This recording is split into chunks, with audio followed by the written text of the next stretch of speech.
All right, what is up, everybody? Welcome into today's edition of In the Game. I am your host, Hustle, and as always, we're going to be diving into the markets overall as we're seeing now a little bit of sideways action between 27 and 28. We're going to talk a little bit about the market psychology at the moment, go over some people's opinions on where we at with not only the markets, but the economy and potentially a looming recession from some pretty big names. So we'll talk about some opinions. I'll give my opinion on where we are in this market cycle. And then methodically some projects that I will be DCAing throughout this time period. And we'll go over something that Elio mentioned. And I think this is going to take the psychology and your strategy to the next level if you follow this advice. Let's go ahead and dive into it. Like the video down below if you enjoy the content here on Banter and on In the Game. Subscribe to the channel for shows here every single day. And quick shout out to our sponsors here on In the Game. We have ByBit for all of your trading needs across the cryptocurrency markets. NordVPN, always navigate safely.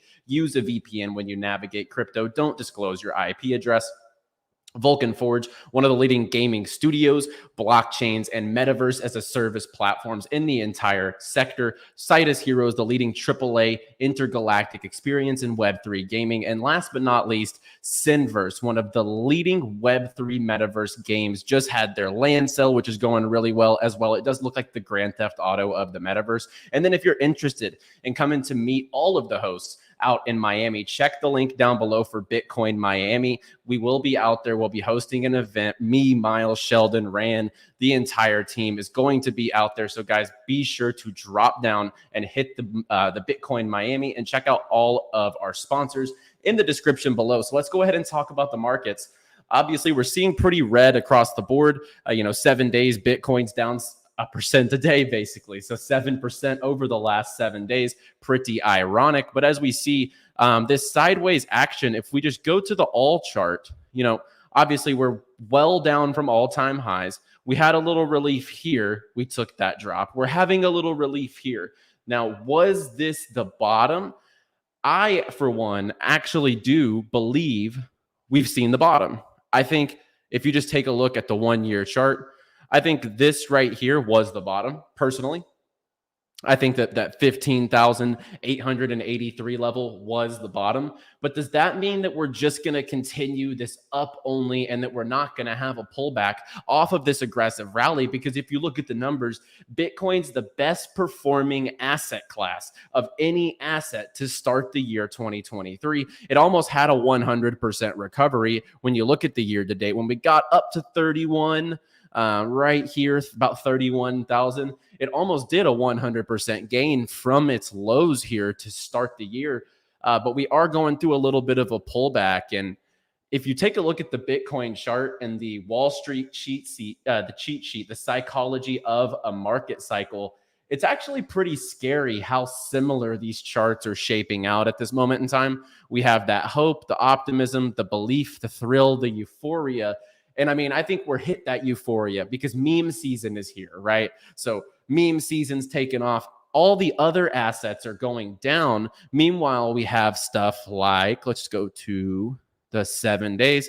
Pepe still up 346% over the last 7 days, right? So we are kind of in that stage. If you actually take a look at it, we were in that euphoria stage. Everyone did start aping into altcoins and kind of start seeing gains. And now we're kind of taking a little bit of a dip, and that euphoria came with a lot of meme coins and a lot of meme season. And I think we are right here in this market cycle. And I know, I believe Gareth showed this morning, and this was something I've been prepping all weekend too. This is shaping up just like the Bitcoin chart, guys. It's actually really scary. We kind of took this relief. We're kind of going down. We're getting a little more relief here. And if we kind of like just do we pump from way down here, and this is, from the 2020 levels, we got all the way up to 63,000. We came down here to about 27, rallied back up. We kind of pushed back down here, and we've seen quite a bit of a rally upwards.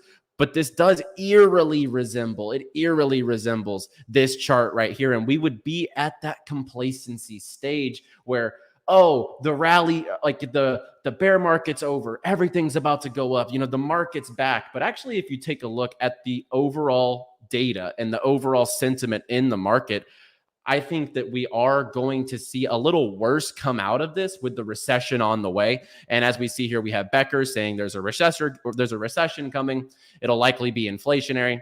Watching gaming crypto is likely your only shot for 2021 euphoric gains in the next 2 years. And I agree, because we've been talking about the biggest sector in crypto. It's going to be crypto gaming. It's going to onboard the most users. It's going to become one of the biggest industries in the world, let alone just the biggest industry in crypto. So I truly think that he's right in this regard.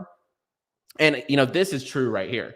People are absolutely drunk from the nearly 20 years of up only in all assets. Total denial that any other type of marker can even resist. So weird. And as we see, Jeff Seckinger says, here's what the 5 CEOs have to say about the state of the U.S. economy. We have JP Morgan CEO Jamie Dimon warning investors of looming storm clouds.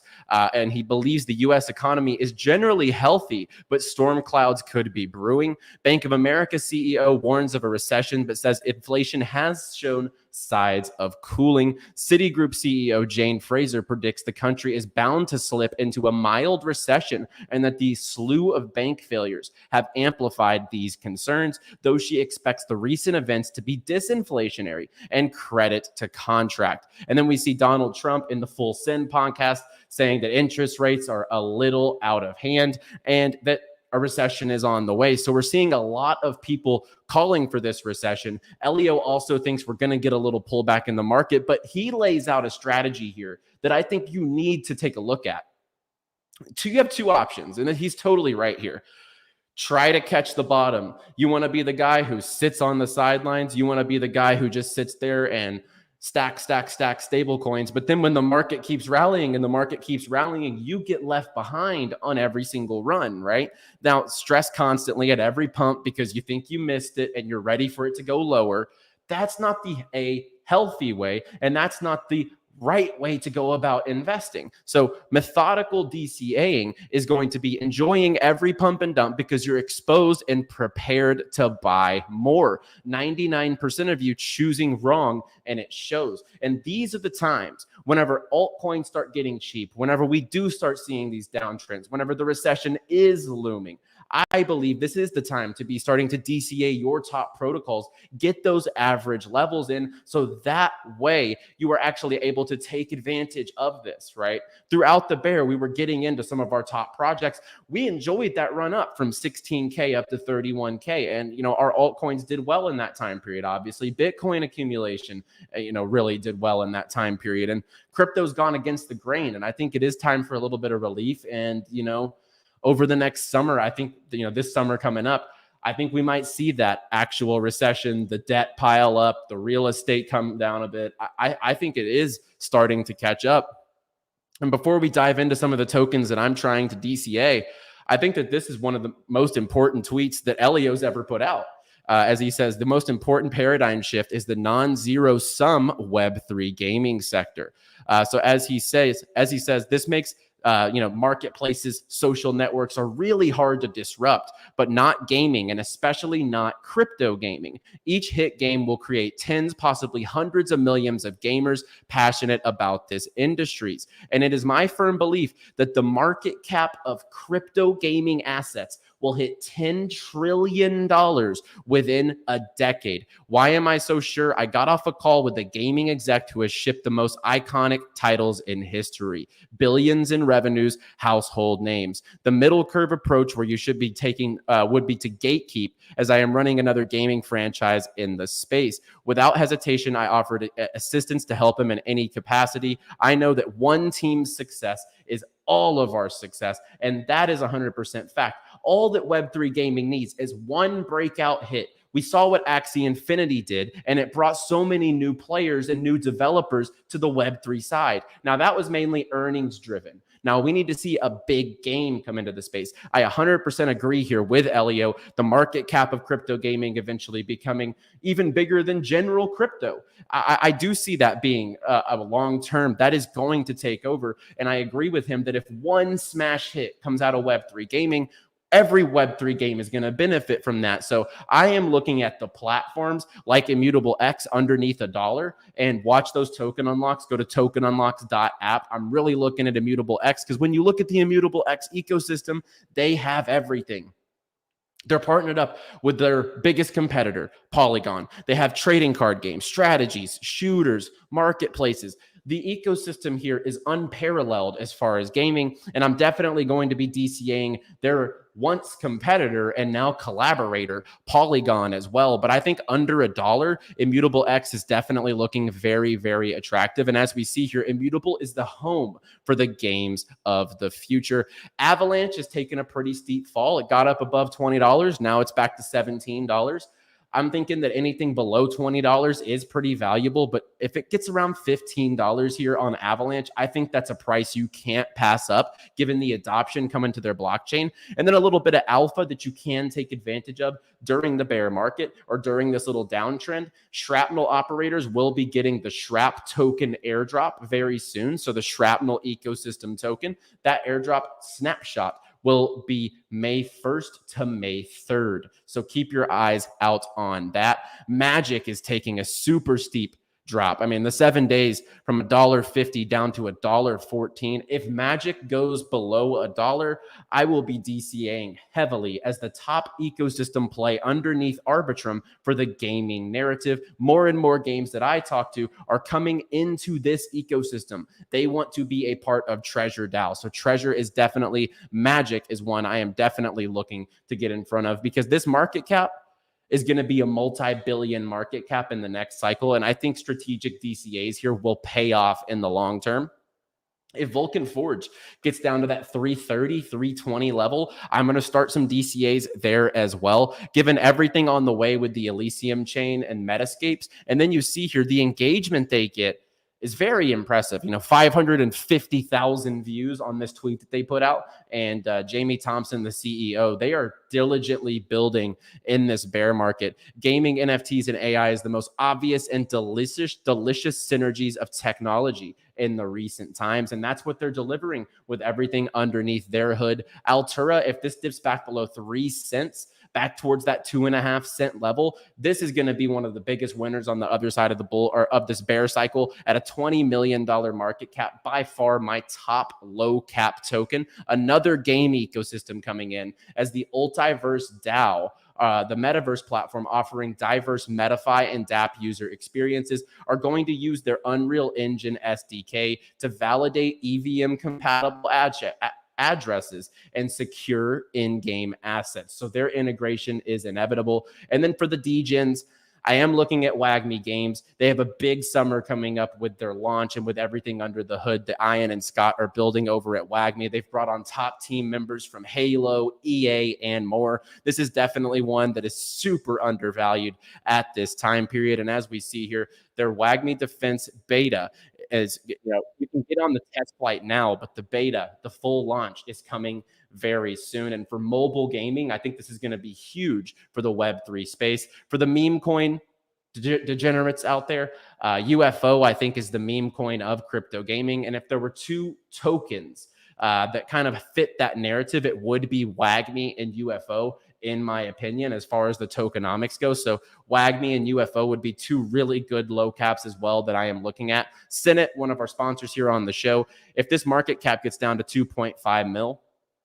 that's an easy buy, in my opinion, considering the amount of stuff going on in their ecosystem. Their shooter that they just teased looks phenomenal, and they're going to have game modes for everybody. So that is definitely something I am looking forward to. And as far as, SIDUS, Senate, the Senate token is the one that I am really going to lock in on because of the inflationary metrics at times on the SIDUS token. And then last but not least, I'm looking at 𝗏𝗏𝗏, the social platform of games. If this gets in that 1.8 cent area, I think that that's going to be some pretty good buy range. The fully diluted here is getting pretty cheap at a $20 million market cap. So yeah, that's my thoughts on 𝗏𝗏𝗏. I'm really bullish on 𝗏𝗏𝗏 and everything that the team's building there. The other guy was saying epic crash coming. I asked why bears always talk in capital letters. Yeah, and I think whether it's an epic crash or if it's just going to be a massive pullback. We just had an explosive run. I mean, Bitcoin was 80% over the last, what was the timeline there? It was very fast. I mean, yeah, to the beginning of April, from the beginning of January, we saw about an 80% gain on Bitcoin. If we see an aggressive pullback, that's honestly to be expected in an asset class at this market cap that just doubled in price basically over the first months of the year. I think that there's no issue with that. And you're looking at some of the smartest minds in the space saying that there's going to be a pullback, there's going to be a recession, and the market psychology chart, I do think we might be at this level, but this is going to be the best times to start eating up those DCAs. And like I said, I would take Elio's strategy and run with it, guys. Don't be the bottom picker, as Rand calls it. Your fingers are going to be smelly if you're trying to pick the bottom, all right? You want to be a methodical DCAer and actually getting those positions over time. And when the bull run comes, you're going to be sitting comfortable while everyone's FOMOing into Gensler token whenever it launches, like ridiculous out there. We're seeing mass euphoria, mass degeneracy, and I think we are due for a pullback, genuinely. Veracity, super bullish on Veracity. We'll take some questions in the chat over a couple of tokens. So Veracity, with their ad technology, I think it is filling a pretty big need in the advertising space to kind of make sure they get proof of view on their ads. And I love their esports and tournament platform. HBAR, not really my niche. I think it'll do well in the next run, but it's kind of just one of I'm not a big fan. I'm not a big fan of HBAR personally. DeFi Kingdoms has, I mean, I said this last week. DeFi Kingdoms is one of those games that's never going to die. People are always going to want yield. People always want return on investment. People always like to yield farm, and DeFi Kingdoms gives them a gamified way to do so. I'm definitely thinking that DeFi Kingdoms will survive to the next bull and then probably end up doing pretty well. Myria, yeah, Myria long-term is going to make it without a doubt. They're taking massive hit in the market right now because the node unlocks. So the only thing I'm weary about is the tokenomics. So let's go into the, 6 mil to 168 on the fully diluted is definitely a huge, huge difference. I don't like that. And every single day now, node rewards are being sent out to the node owners. There could be a lot of sell pressure for people trying to ROI on their nodes. So I would just really watch out for that. Bullish on the platform, however. Froyo Games, I want to see more updates out facing from Froyo. It could be one of my top low caps if there's more updates. Magicraft looks good. Star Atlas is pushing product. I'm pretty sure another game mode launches this week for Star Atlas. They're building, and they're not going away anytime soon. Thetan Arena, unfortunately, great game, terrible tokenomics, and it killed the product. But that was before good games mattered, and they had kind of the Ponzi-nomics, the hero unbalancing. Unfortunately, it's just one of those games that I think fell victim to bad tokenomics. While we're taking questions, I'm going to go find this case study that I put out last week on a tweet about token price. Yeah, this is a really good tweet, and I'm going to go over this really quick. So I'm going to pause answering in the chat really quick. Pegaxi not coming back. This is a good example of that. So token price and market cap doesn't equal quality games or product. Quality games also don't equal the token performing well by default. Oh, well, the game access is live, but the token is going down. Well, tokenomics and markets are a whole different animal. And as I said, the case study here is Thetan Arena. Thetan Arena was one of the best mobile games, if not still the best mobile game to ever come out in crypto so far. The THG token appreciated to over $20 leading up to launch, but the in-game tokenomics, the Ponzi-nomics, unbalanced metrics, and the price of characters devalued the game and put it in the pile of failed Web3 games, all because of token valuation, when in reality, the game is super fun and the game is honestly fantastic, as I said here. So good games don't always equal good investments. If you're here for the games, I would advise buying their NFT assets and just hopping in and trying to have fun. If you're trying to ROI in these games at this moment in time, that is not the environment to do so. But if you're here to invest, speculate, Invest in the blockchains, you know, Immutable, Avalanche, Polygon. Invest in the infrastructure and distribution platforms, the Galas, the Vulcan Forges, the Ultras. You know, that's how you're going to get in front of the Activisions and Epic Games of the Web3 gaming industry. So think about this. Trying to invest in the next Fortnite as a Web2 VC. Think about how many VCs went broke trying to do that, trying to pick out of every game. This is going to knock off Fortnite. Here's Fortnite 6-7 years later, and it's not gone anywhere. Think about how many VCs have gone underwater trying to go with this method, but you have the chance to get in early on the biggest studios of Web3. This is the time to do so. So I'm going to end it off there, guys. Drop down and hit the like button and subscribe down below if you are bullish on Web3 gaming. If you enjoy the shows here on Banter and on In the Game every single day, don't get why people are betting on useless meme coins in this time kind of uncertain times. Yeah, if the market starts going down from here, all those meme coins are going to start rugging, in my opinion. I think Pepe is here to stay. I genuinely do. But that doesn't mean it's not going to take a dip like everything else eventually. So yeah, my advice, guys, have a strategy like Elio said with the methodical DCAs and bet on infrastructure. If you had a chance 10, 20, 30 years ago to bet on the Activisions or Epic Games, you would have done it in a heartbeat, knowing what you know today. Don't be another situation like that in the future. Get your DCAs in during these times. And as always, I will see you guys on the next edition. Play well, my friends.